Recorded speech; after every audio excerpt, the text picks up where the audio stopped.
It's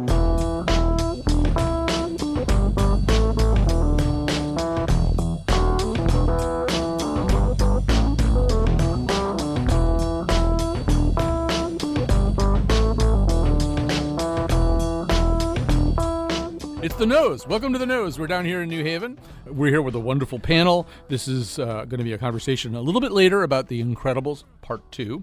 We're going to start off, however, with the jacket that shook the world, if a jacket can do such a thing. Let me tell you who's here. Lucy Gelman is the editor of The Arts Paper and host of WNHH Radio's Kitchen Sink, that's SYNC, and also a devoted listener to the podcast Unorthodox. Everybody is going to be introduced in terms of the podcast Unorthodox. Brian Slattery is arts editor for the New Haven Independent, a musician, a producer at WNHH Radio, novelist, and how would you describe your relationship to the podcast Unorthodox? I was wondering how you were going to do it once we haven't had you'd gone down that. Have you been? First of all, have you been Gentile of the Week yet on the podcast? I am Gentile of the Week every week. Not the week Colin was. Not the week. Yeah, Colin was a Gentile of the Week. I'm a two-time Gentile. That's right. Of the week. You're the first two-time Gentile of the Week, in fact. Admirer of an admirer. All right. I think that would be the easiest way. And Mark Oppenheimer is a longtime Connecticut journalist and the host of the podcast Unorthodox, which, by the way, is a terrific and funny and interesting podcast about Jewish issues and Jewish life and Jewish other things. We're the number one Jewish podcast on iTunes, which is sort of like saying we're the number one cricket team in Nebraska. Take that, klezmer week. Yeah, that's exactly right. We'll take what we can get. New Haven, the town where there's no intro music, huh? Right, yeah. Sorry about that. I feel we should apologize for my native town. Right. No, I don't think it's your fault. I think it's just here in this place. I think that's your fault, though. We're going to begin with, as I said, the jacket that shook the world. First Lady Melania Trump walked to her plane at Andrews Air Force Base in Maryland wearing a jacket that said, "I don't really care, comma, do you," letter U. She was on her way to visit immigrant children stuck at the border. So you said you had nothing to say about this, and already you're reacting. I actually have something to say about it. And so there have been multiple interpretations of the jacket. One thing that probably is worth pointing out is the jacket is available from Zara, someplace that she probably wouldn't ordinarily buy. She buys, everything's kind of designer and super expensive. This is a $39 jacket. As Vanessa Friedman remarked on page 1 of the New York Times today, that would be probably the least expensive thing that she owns. So, all right, Mr. I have nothing to say about this. All right. Well, I mean, what is your interpretation? First of all, who is this jacket directed at? I think this direction. So I know who this jacket is directed at. It is directed at the Donald. It's directed at her husband. This is a jacket. Look, she's not stupid. I mean, it's not clear that she's abundantly talented or gifted, but she's not stupid. And she knows what she is. She knows what she is, and she knows that this is doing something to him. That this is further complicating his damage control attempts after further reifying his status as the evilest man in some time. He's trying to do damage control with the separating the families at the border. He's trying to undo it. She's going off to see them, and she's wearing this jacket that basically gins the whole controversy up all over again, because it could be interpreted as saying to the kids, who cares about you? Why is she doing this? It seems pretty clear to me, and I think this has been remarked on too little, that they have no marriage, right? Mm-hmm. They're never seen in a moment of affection.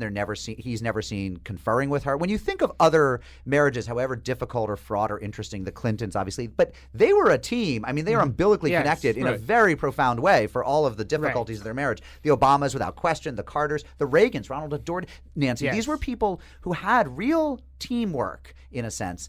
The Trumps are scarcely ever seen looking at each other. I mean, she's barely ever seen with her kids. He's almost never seen with the kids. This is a really atomized, unhappy, pain-riven family. And I think, and who knows where she was when she was in the hospital disappearing for a couple weeks. I think there's a lot of pain there, and I think that she was having a little fun with Donald. All right. I have a different interpretation of the jacket, so I'm reassured to know that I don't see it the same way that he does. So, Lucy, why don't you go next? I see it the way Mark does. You think that she is prepared to kind of throw herself into the flames in order to make him look bad. I mean, a little bit. I also seize on the fact that I don't think she's stupid, especially so in the New York Times article, one of the things that Vanessa Friedman touched on was the wearing of the white suit, which has sort of become the rallying cry for supporters of Hillary Clinton. And at the inauguration, you mean? Yes. The white pantsuit. At was it the inauguration or the first State of the Union? Can't remember. Maybe first State of the Union. Yeah, and so I think there's that. I think also she. I don't know. I mean, maybe it's tongue in cheek. I wondered, I thought, is this cheeky in the way that wearing the heels onto the plane when she was looking at flooding also in Texas? Is this a really cheeky statement as well? What I think is interesting in the internet blowing up about it is there's this continued interest in an attempt to really get to Melania's psyche. And I don't know that anyone has gotten there yet. Right. All right, your turn, Slattery.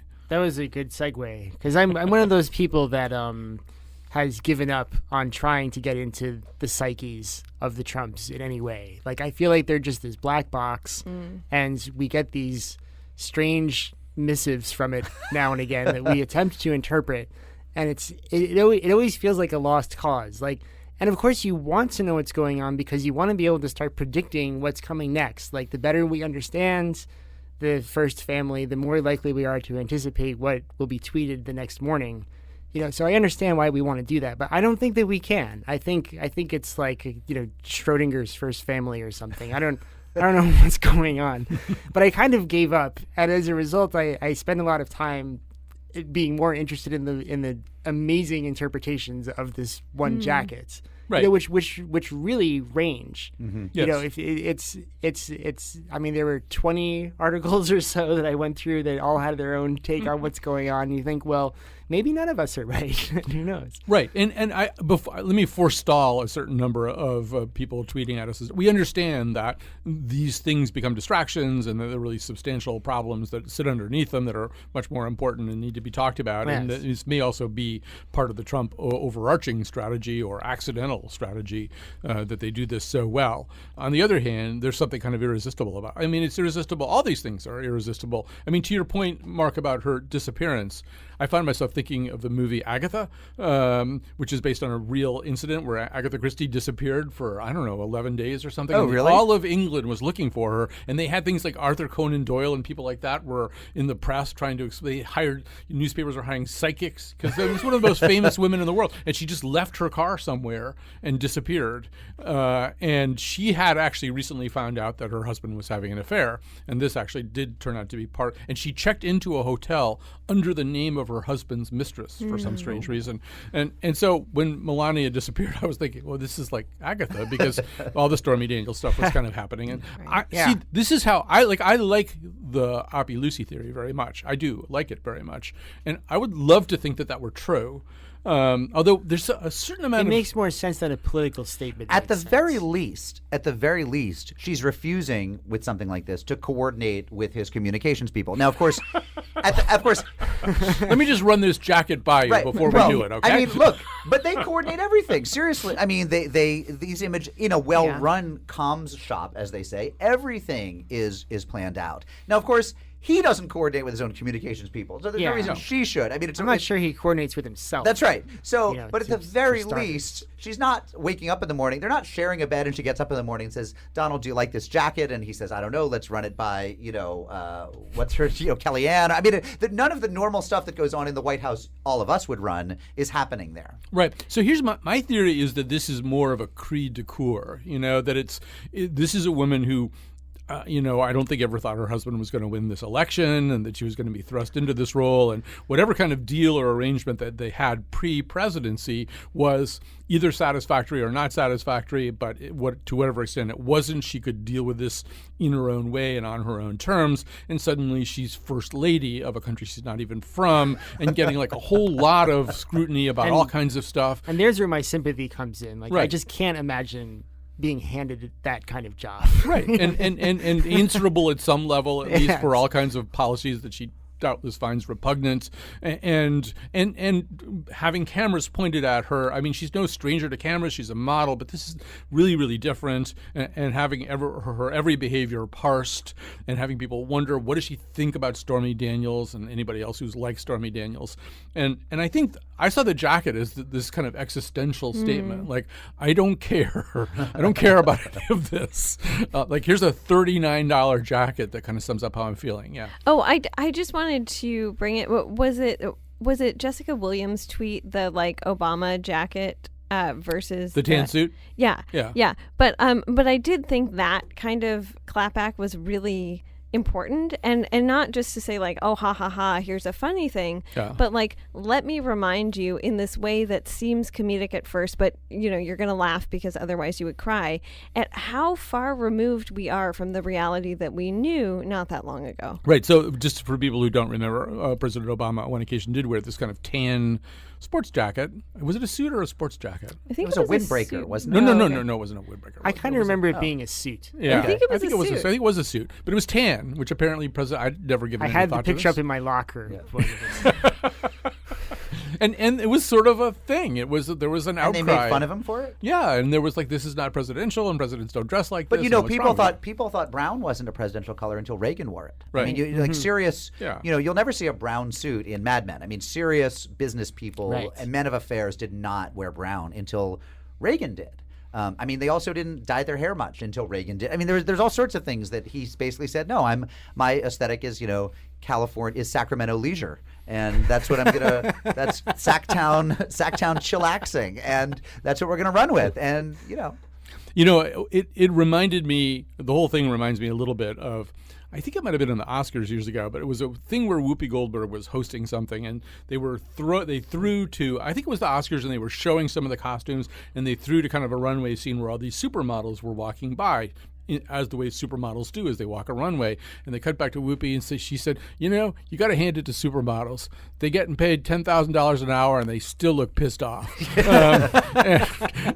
And that's sort of, that's the world that she comes from too. That there is a way in which she must be, underneath that incredible stolid exterior, she must be just seething with all kinds of emotions and thoughts and things like that she can't possibly share in any. I mean, what is she going to do? Like, go sit down with Anderson Cooper and say, like, I hate this, I hate my life? To be Here fair, she's not. Maybe year 3. She's not a prisoner. She could leave. She could. I mean, she could leave. But not without consequences. What would the consequences be if she left? If she said, I want a don't know. divorce? I don't know what's in the prenup. Who knows? Yeah. I mean, Yeah. well, I mean, yeah, it might not be a very winning. We prenup may for find her. out. I mean, but I mean, she could say, "I wanted to." You're allowed to get divorced while in the White House. She's not chained to him. Yeah. I mean, we that day may not be far away. But anyway, I saw the jacket as being kind of a stand-in for "I hate my life." So. And that inspired. She could have written that on the jacket. I hate my life. Zara doesn't make that jacket. Can I just add one more thing? I which wish is you would. This is interesting to think of in terms of Michelle Obama. I'm totally different from Michelle Obama, but bringing it back to Zara as an affordable brand. This is maybe the only time we will see Melania Trump wear Zara or something that other people could afford. But that's something that Michelle Obama was actually known for, wearing J. Crew and Banana Republic and Madewell. And so again, to think of like how far we've traveled from that point, and now how far that discussion is from the normalcy we knew. Right. Have we heard from Zara yet about how they? I don't feel know about that they've this? issued any kind of statement. I mean, Zara is also like a terrible company. They're as far as human rights violations are concerned. Right. I would also add that I do look forward to the day when nobody cares what the First Lady wears. I mean, there is this she's kind already of, established that she doesn't care, right? That's really right. I mean, there is this acceptance, step. and I think it's an acceptance that's been fought for in part by the magazines, by Vogue, by Teen Vogue, by fashion writers. I mean, Vanessa Friedman's very good at what she does and very smart, and I want to take nothing away from them. Ultimately, though, we're a better society if nobody talks about the politicians' clothing. It is a concession. Yeah. It is a concession to pre-feminist times. I find it ultimately kind of sexist, and I don't like the fact that there's a lot of collusion in the women's magazines and the fashion pages and women writers in saying this stuff matters a ton. It matters a ton in a very sad way, which is that people judge women and judge humans by what they wear. Well, let me ask We'd you a be more question. sophisticated if we didn't care. Let me ask you a question. As a master of journalism, which you are a master of journalism. Why, thank you. So Robin Given a few years ago won a Pulitzer Prize Yeah. for fashion commentary. Did that bother you? No, it didn't bother me because I think there can be very, very smart writing about anything. Frankly, I think there can be smart writing about The Incredibles too, which, as we'll discover, was not my flask of whiskey. But no. I think there can be good writing about anything. But I think that that good writing about this should always have somewhere in the back of its mind the fact that we shouldn't be writing that much or taking that seriously what women wear. Yeah. Except that, I mean, I don't know, with somebody like Michelle Obama, who I really did enjoy the stuff that she wore, and I liked looking at her anyway, not in an Anthony Lane kind of sick way or anything like that, but I just kind of, I mean, I think she did change some of the American aesthetic a little bit. There are certainly people in America who probably never thought of an African-American woman in some of those terms, I think that the fashion can become important. You're dying to say something. Yeah, I think what we're not talking about is so there's the fashion piece of it, but then also the fact that it had this message on it. Right. And when you have a graphic on anything, it can be a dress, t-shirt, jacket, expensive, inexpensive, you're completely shifting. And believe me, when I read a newspaper article that mentions a candidate's high heels, I just scream. Mm-hmm. It's very real. Yeah. All right. So, yes, something else? No. He's just he can see the little messages that I get. Well, what do you think we should do? Should we talk about Garfield or should we go to a break? This is so awkward. I love it. I don't know. All right, we're going to go to a break. We're going to go to a break. We're going to come back. We're going to talk about The Incredibles 2. And then if there's surplus time, we can still talk. I never figured out how Garfield even got on our radar screen. But anyway, this is the cat, by the way, not the president. Page-a-day calendars. Right. I don't know what Mrs. Garfield wore. Maybe she wore a sweatshirt that said, "I hate this." In which case, well, never mind. I want a girl with a short skirt and a long jacket.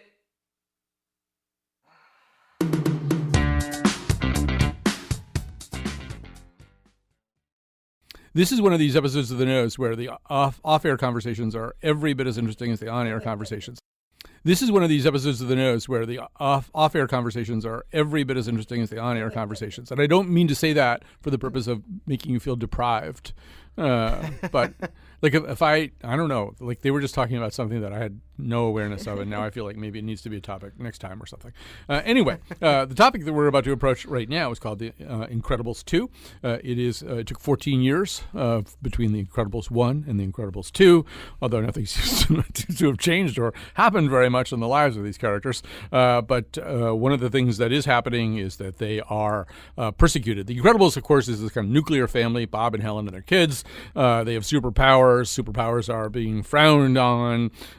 They are actually relegated to a kind of dingy-looking motel room where they're all living together. But they have a patron coming along. His name is Winston Deaver. He is voiced, as you will hear, by Bob Odenkirk.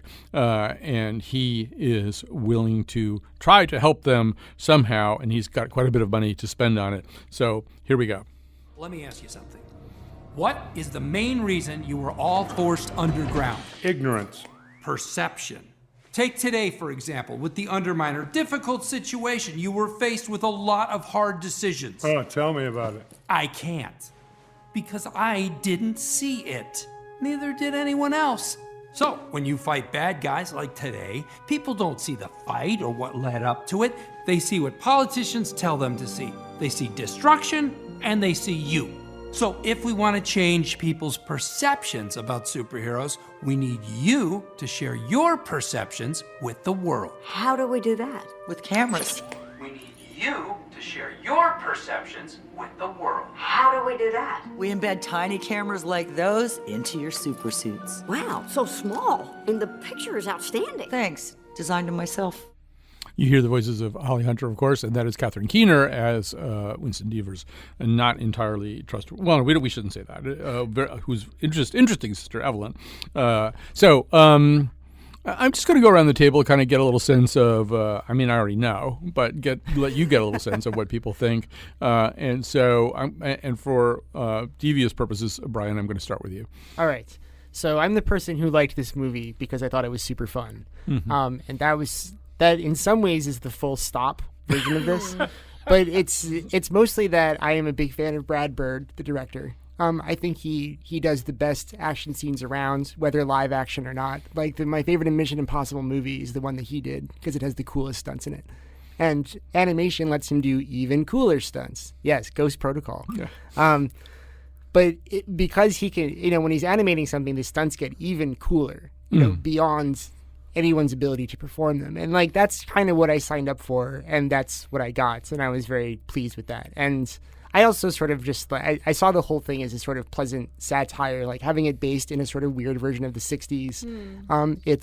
it gets to ask some questions about what's changed since the early 60s and what hasn't. The gender roles, the race relations, all of that stuff. It was having a lot of fun with things that we usually take very seriously. And in some ways, that was very refreshing to me. Right. And we should say that, I mean, asked to give a plot summary here, I would struggle a little bit because there isn't that much of a plot. There's a sort of a series of interlinked situations. There's just enough plot to keep the thing moving along. Kind of a series of interlinked situations and some conversations basically about how people should act. They have to rescue the city. Right. Basically. Yeah. Well, they always do, yeah. Right. But when don't they? Yeah, exactly. All right. So I'm going to circle back to all that. But Lucy, how about you? Sure. I didn't love it. I am not a big watcher of superhero movies, full disclosure.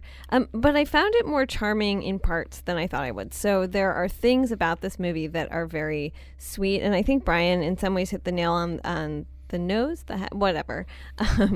Let's go for the nose. When he said you think about maybe what has changed and what hasn't. And as a female viewer, I found myself thinking about that a lot in the scenes that are very tender about father's relationship with his 3 children. I thought there was way too much over-reliance on one of the characters, Jack, who is a baby. But I found certain parts sweet, and I will say one unsung hero of this movie, I think, is the teenage daughter, Violet, who is trying to navigate her own relationship with boys in high school, and I totally felt her in a lot of the sequences, and I wanted more of her. So one thing that we can say without spoiling anything is that it just works out that Helen, the wife, is the person who is chosen to kind of carry the flag for a recrudescence of superheroes, and it doesn't sit entirely well with Bob. Bob is her husband, and he's much more interested in being a superhero in a very latent way than she is. He instead is basically put into a kind of rebooting of Mr. Mom. He's home with these 3 kids, and he doesn't necessarily have any real obvious skills at dealing with them, but he starts in this very kind of plucky way trying to learn how to do that. And so, yeah, I guess it is, as Brian says, set in the 60s, but it's being shown in 2018, and it's, I don't know, Mark, I found it asking a whole bunch of questions that I thought had already been answered, but I'm probably a little over-hopeful about that. He was as competent a dad as lots of dads I know. He seemed realistically competent. He seemed realistically. He actually wasn't. He was far more competent than Michael Keaton in Mr. Mom. What's interesting to me about this movie, and there's not much that is, but one thing that was interesting to me was the mashup between sort of early 1960s, mid-century modern in the furniture design, in the clothes they were wearing, in the cars that were being driven, and futuristic laser beams from the year 2121. It's and like I the just Jetsons. It was it's like how people in the 60s imagined the future would be. Right. and here's the thing is, I don't tend to be an aesthetic absolutist. I mean, perceptions are relative and there's no accounting for taste. But when you look at those cars and those clothes and that furniture and those, it was better back then. I mean, cars were beautiful. Cars were at a particularly ugly moment for cars. But whenever the cars wafted through, that's when you knew that it was actually set, I think, a long time ago, because that furniture is in my house and your houses. Yeah. Like that's actually the currently popular furniture. Right. And people can dress like that. But the cars on the street really were from 1959 or 60 or so. So I thought it was actually a very interesting, to me, that playing with time and saying, let's take the best from all these different epochs was really, really interesting. And it turns out there's nothing good from the current one, nothing from 2018. Everything's either from the future, 40 years in the future, or 40 years in the past. Right. Otherwise, the movie to me was like a perfectly adequate superhero romp that would have been better with live action people.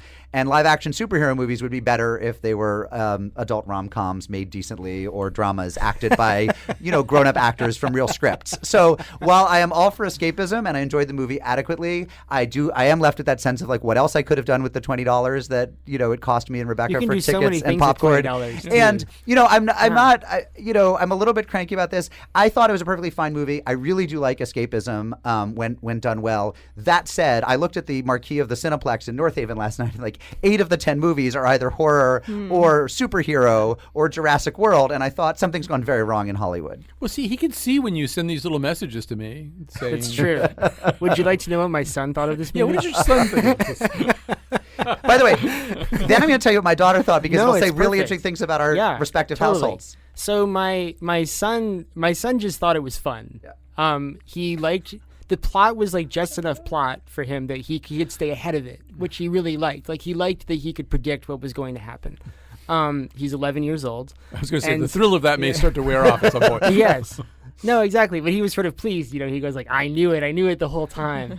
And then, but he also said like, he said, so how does this rank compared to other movies you've seen? He's like, the way the conversation went, he's like, it's not really like, I was like, is it like top 50? He goes like, I don't think I've seen 50 movies. And I was like, you have definitely seen 50 movies. He's like, then it's definitely top 50. That's so sweet. So, he It seems enjoyed like a it. piece but of it didn't- dialogue from The Incredibles, Yeah, actually. he And see- enjoyed it, but it didn't blow his mind. How far apart you in know? age are Rebecca and Leo? Like a month, right? They're like 3 Or days. days or something, Yeah. right? They were. Our wives were pregnant at the same time, and of course, Leo's been Yes. raised by a sci-fi novelist like you. Excuse me. And Rebecca's been raised by an unimaginative, realism Curmudgeon. lover, curmudgeon like me. But actually, she said about the same thing with perhaps a little more of a gimlet eye. She said, "It was fine, but I like the movies I've seen with people in them." Right. Well, let me just bring up one thing that I think is kind of Nice. important about The Incredibles that we're not saying, and I'm going to direct it at Lucy. Although it's something sure, please. that Brian could, I will also, being a sci-fi fantasy dweeb, which I also am. Okay. So one of the things we know about most Nerds.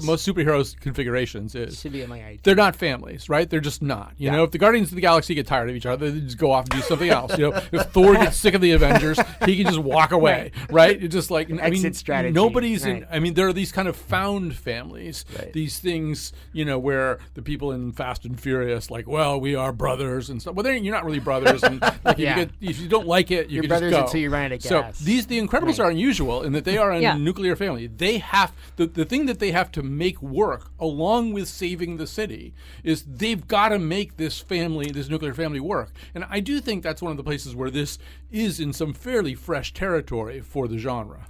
Yeah, I think that's true, Colin. I'd like to return to your point, and I think it's within this, about whether or not some of the questions that the movie is asking are actually passé. So there are these questions of like, are we past the point where it's surprising for the woman to take a big job or a promotion over her husband? Or are we past the point where it's surprising for a dad to stay at home with the kids? And I think you came down We are not firmly past on that the point. No, and I don't think we're and as watching this, so I'm the only person in the room who doesn't have kids, but I'm also in my late 20s, which means that as a woman you're thinking about that clock all the time. And when I was watching that movie, there were so many things going through my head, like, no, we're definitely not past that point. And I think if anything, we're in a moment where the conversation around gender still feels very, very constraining. I was told by the other person in my house that I was wrong, and that you essentially are right. Oh, okay. And I do stand corrected. yeah. I mean, look, if you've wanted to like peg this to something in the news, so yesterday the Prime Minister of New Zealand, a woman, had a baby while in office. She's the first world leader to do that in 30 years. Benazir Bhutto was the last woman Oh my to God, run a wow. country and have a baby Yeah. while in office. Right. So you're absolutely right, That's where we're Lucy. at. I mean, as a planet, we're nowhere near, any kind of, shared understanding about these questions. I would add to Lucy's point, I think she's 100% right. I would add that we are not past the point when it's okay to talk about professional working people of either sex staying home. I mean, the assumption in correct. elite circles now is Is that that everyone both works partners everyone work. work all the time. Yeah. And the idea, I mean, it would be fairly, of course, that is that's a first world problem. For the ability to stay home is a choice that you can make if you have the financial means to stay home, and there are plenty of people who don't have partners. I mean, there's all sorts of assumptions that we're working from here. But in elite liberal movie making circles, the idea that anyone would take time off from working the way that Mr. Incredible does here and stay home and take care of the baby for a while and give up income is like that's almost unheard of. People don't take the maternity and paternity leave they have in this country because they think it's so important to work all the time. But I also think so in the movie. I also think at the beginning they say to Mrs. Incredible, to Elastigirl, Mrs. Incredible, you'll go first, and then Mr. Incredible will have his turn, his moment in the spotlight. And so I think there's even for him this sense when he becomes Mr. Mom for a little while that, okay, I'm just going to get through this, and it ends up that he's not just trudging through it. At the end of the day, he actually really enjoys that work, and isn't that heartrending and very touching. But there's this sense of like, I'll put the time in now, and then she'll stay at home with the kids, and I'll go fight bad guys. Right. All right, so this is a somewhat neat segue into the second part of our conversation, which has to do with the New Yorker critic Anthony Lane, who's kind of famous for being impish and naughty in his reaction to women who he finds fetching, as he would probably say, in movies. And in this case, it happened to be someone who is drawn. Well, of course, Jessica Rabbit famously said, "I'm not a bad girl. I'm just drawn that way." And so he has some of those same feelings about Helen, Elastigirl, voiced by Holly Hunter. And in his review, he said a bunch of stuff, and he starts out by saying that one of the first exchanges between Mr. and Mrs. Incredible is that Mr. Incredible says, "Trampoline me," and Anthony Lane feels like he's bracing himself for some pretty kinky stuff, and it just turns out to be one of the ways they solve one of the many crime-fighting problems that they have. But it goes on, and he talks about her resemblance to the lead in 6 Degrees of Separation. 50 Shades of Grey. 50 Shades of Grey. What did I say? 6 Degrees? Yeah, I got my numbers wrong. mashup Sorry. Will Smith. Oh, yes, Will Smith. mashup It looks between exactly those like Will two Smith. things. No. Yeah, that's right.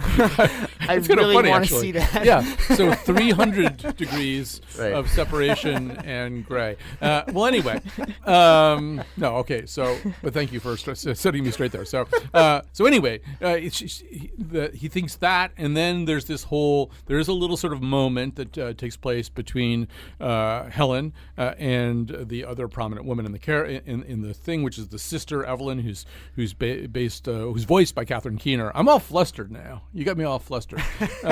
And Don't be flustered, Colin. So anyway, Anthony Lane has basically been accused of being, and the word that's been slugged around quite a bit is horny. He's too horny, and he's horny in particular about a cartoon character, and that this is disgusting.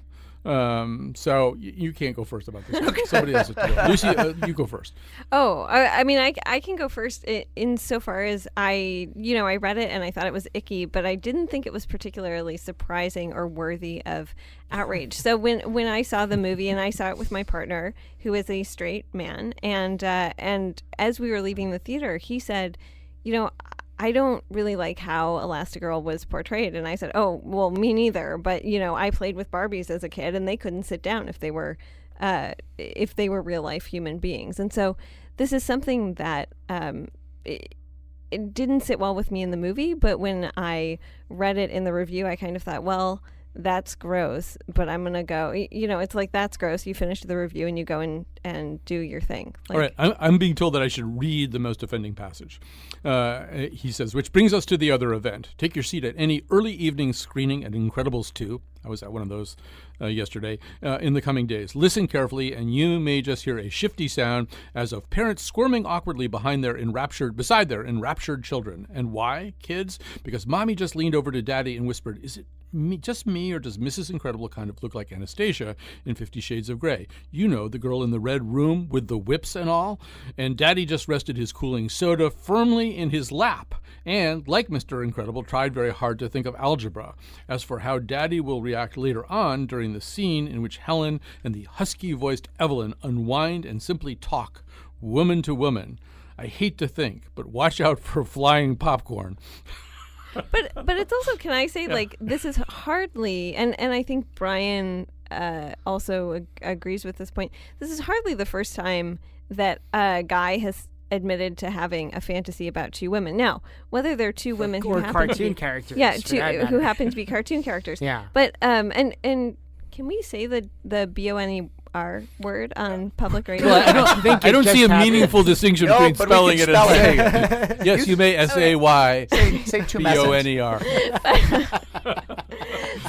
So Brian very rightly pointed out before we were on air that this is hardly the first time someone has had a boner in, for a cartoon and in cartoon history. And so Brian, I'd like you to jump in. And also tell us the first time that didn't. Yeah. Please. Well, I mean, when we were talking before, well, what I was saying was that, that's like R. Crumb's career in a nutshell, right? Right. He grew up being attracted to these cartoon characters, and then made like an entire artistic career out of the whole thing, and his various complicated feelings about that. And I happen to think he's one of those people who is one step ahead of his critics most of the time. But that's sort of like built into cartoons.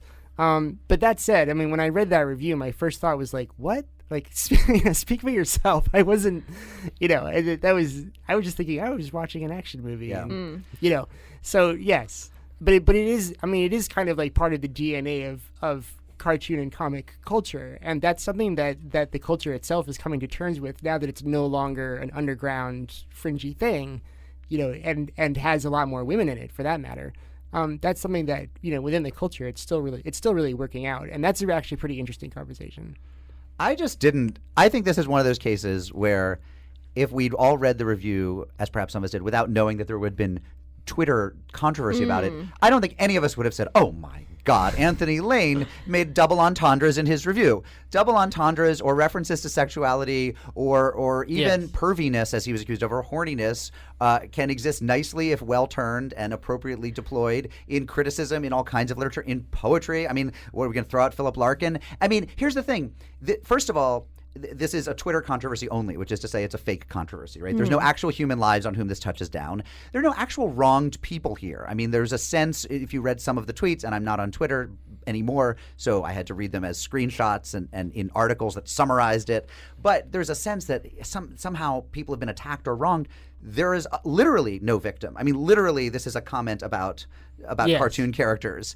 It feels very harmless. I agree. And third of all, it's not an unfair point that was, especially I think with the two women, with the Holly Hunter and Catherine Keener voiced characters, it struck me as a homosocial, indeed eroticized moment. So are the critics asking that not be noted? I really... Well, of course, you could note it in a number of ways that didn't involve your popcorn being propelled up in the air by a B-O. Never mind. But yeah. But let me just bring. I mean, first, I have a lot of things to say about that. But Lucy, I mean, there is a serious thing to say about this, which is that there aren't enough female film critics. That's correct. If it were a 50-50 split, then I think.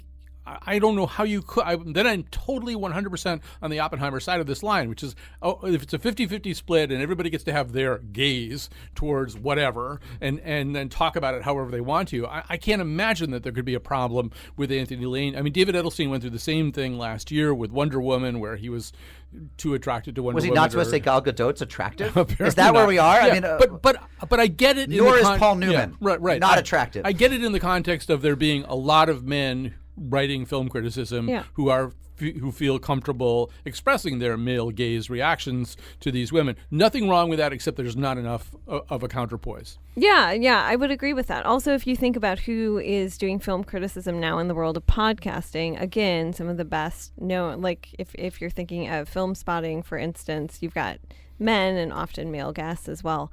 I totally agree with that. I also think with this review, one question that I found myself asking with the Anastasia Steele comparison was, does it just do the work? Like, does it do the work? The world of film is so big, and so why choose that character? Is 50 Shades of Grey specifically the best analog? I mean, if we really get into the nitty gritty of this, is it the best analog to choose? Yeah, I thought that was a silly. First of all, I don't think anybody has ever leaned over and said that in any of the screenings of the movie. No, it was Anthony Lane taking liberties to be Anthony Lane. His reviews often don't tell you much about the movie. They are performances of his own. Right, they're often gross and naughty too. Yeah, but they're also. I mean, I'm going to make the argument in the endorsements that they're often read out loud funny too. Yeah. I mean, they're like paragraphs that you actually and by the way, read to the person sitting. By the way, next to the naughtiest, sexiest film critic who's not working anymore in film criticism is Lindy West. I mean, you go read her old review. Read her review of Sex and the City 2, which is the lewdest, funniest thing you've ever read. I mean, it's absolutely. Pauline Kael. Literally, her books had titles like "I Lost It at the Movies." I mean, every title she had of her 5 collections was a sexual double entendre. I don't think we want to. I don't know. We don't want to lose that. Critics but, can have fun too. Exactly, but I mean, I think everybody would feel a lot better if there were more. If Pauline Kael were still here, and if there were more people doing that, and then let's all go to the movies and get really horny. But if most of us are getting horny in one certain way. I think that's sort of what makes people squirm a little bit. I mean, if that's not the case, I'm going to be very disappointed when parody comes because, I don't see any point in putting Anthony Lane through the ringer about this. Except that Again, maybe there's he like hasn't been put through the ringer. There have just been tweets about him. That's not a real it thing. Says right here, it's Mark, not a that- real thing. No, it says right here on the internet that this is what everybody's talking Right, about. everybody. So, Everybody. Remember, afraid- why is everybody Yeah. talking about? I'm was the afraid you're headline. wrong because the article says Everybody. the article by Gabrielle Paella from The Cut says why everyone is talking about the New Yorker film critics, New Yorker's film critic, and Incredibles 2. Everyone is Everybody. talking about it. I think So- everyone is the liberal. Mea Some people, culpa. you know. My apologies, everyone. All right. So if you haven't been talking about this, now you can talk about it and you can join everyone. Except that everyone has already moved on to something else. Yes. They're all talking about the jacket now. They're not. Talking about it. So catch up. That's why you're listening to The Nose. All right. I'm going to leave us a little extra time, I think, for endorsements. Either that or we have to talk about Garfield, and I don't want to. His 40th anniversary, you mean? His 40th anniversary, but.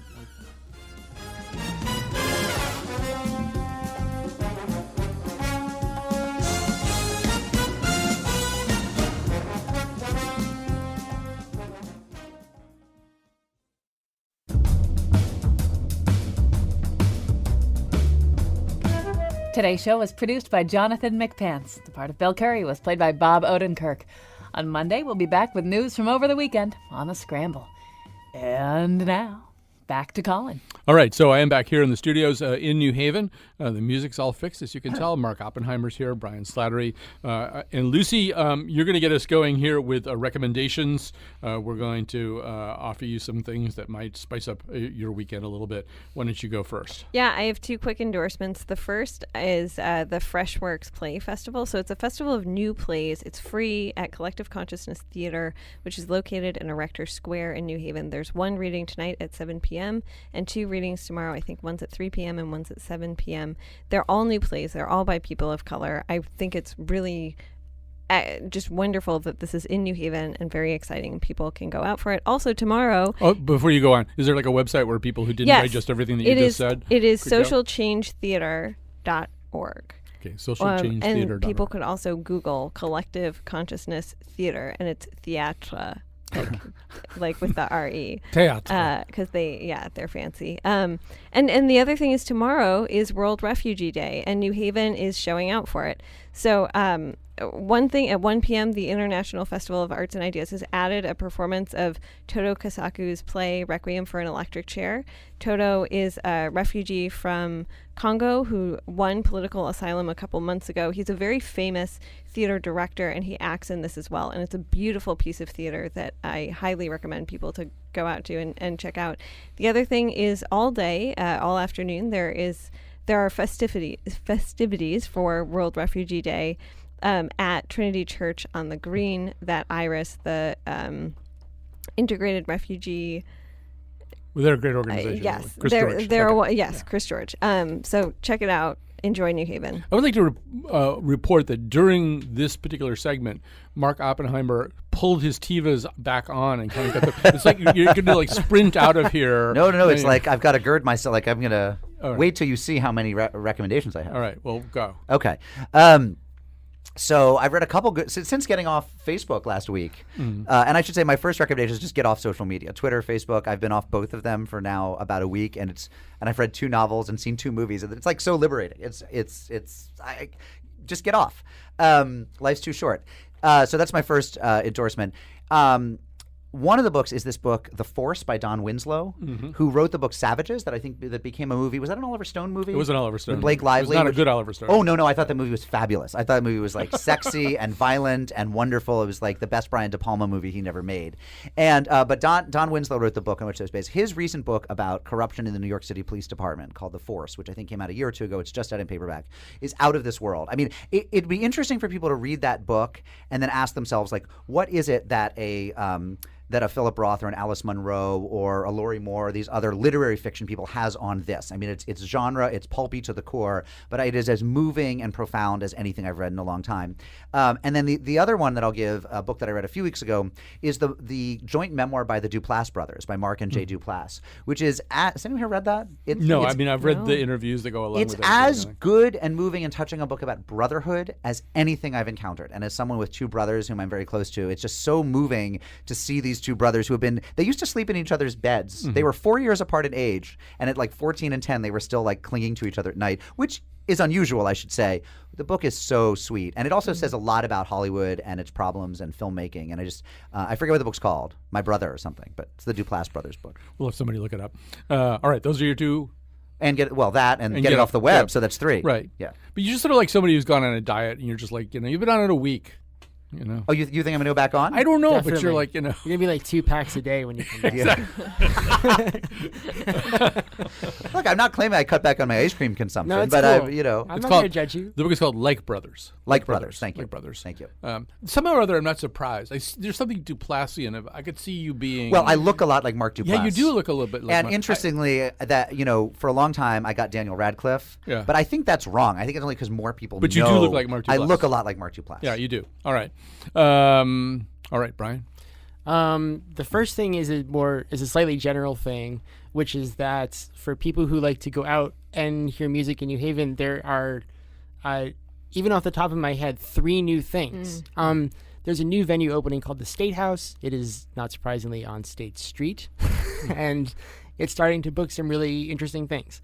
There's a place called the Rough Draft, which is taking the place of the former Space in Hamden. There's a new concert series called I think it's actually called the East Rock Concert Series, but it's out of Mactivity, the place on Nichols Street in East Rock. And it is these 3 things are all sort of contributing to New Haven's kind of growing nightlife thing. And so you are all encouraged to check those places out. The second thing is that I read a lot of biographies and nonfiction kind of stuff. And one of the things that really hit me recently was a biography of Django Reinhardt, who is this jazz guitar player. The biography is by Michael Dregney, and it's just called Django.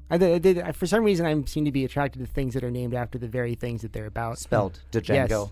Yes. But it's a really cool biography, even if you don't know who he is or even particularly like jazz, for its evocation of Paris at a really cool point in its history. From basically from 1900 to 1950. Right.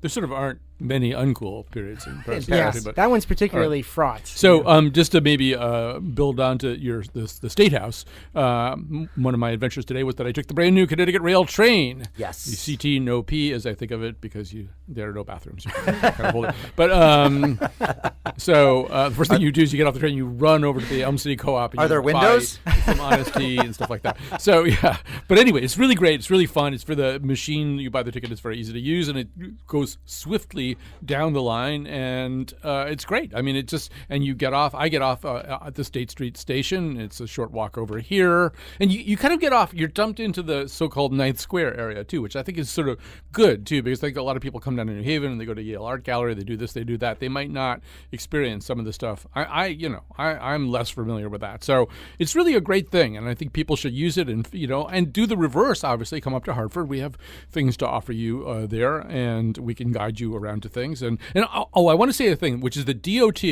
is doing something that's very smart, which is they have a lot of human beings around in red shirts. Tons. The red-shirted guys Yes. and women. And that's a great thing, because people often don't use mass transit, particularly buses, I think, because they think they won't be able to figure it out, and then they'll feel stupid, and then somebody will yell at them because they don't have the right thing when they're getting on the bus or something. People are intimidated by mass transit because they think they're going to screw it up. You can't screw it up. There's so many people that are making sure you don't screw it up. I'm going to use my remaining time to just say I do endorse the writing of Anthony Lane, and in particular I would recommend going back in your stack of New Yorkers to the June 18th one, where he reviews I'll actually read quickly this. I've got 90 seconds, okay. He says, which brings us to another famous William. Bill Clinton, who can write, has hooked up with James Patterson, who can't, but whose work has sold more than 375 million copies, most of them to happy and contented customers for whom good writing would only get in the way. This unlikely pack has resulted in The President is Missing, which we must, not without reservations, describe as a thriller.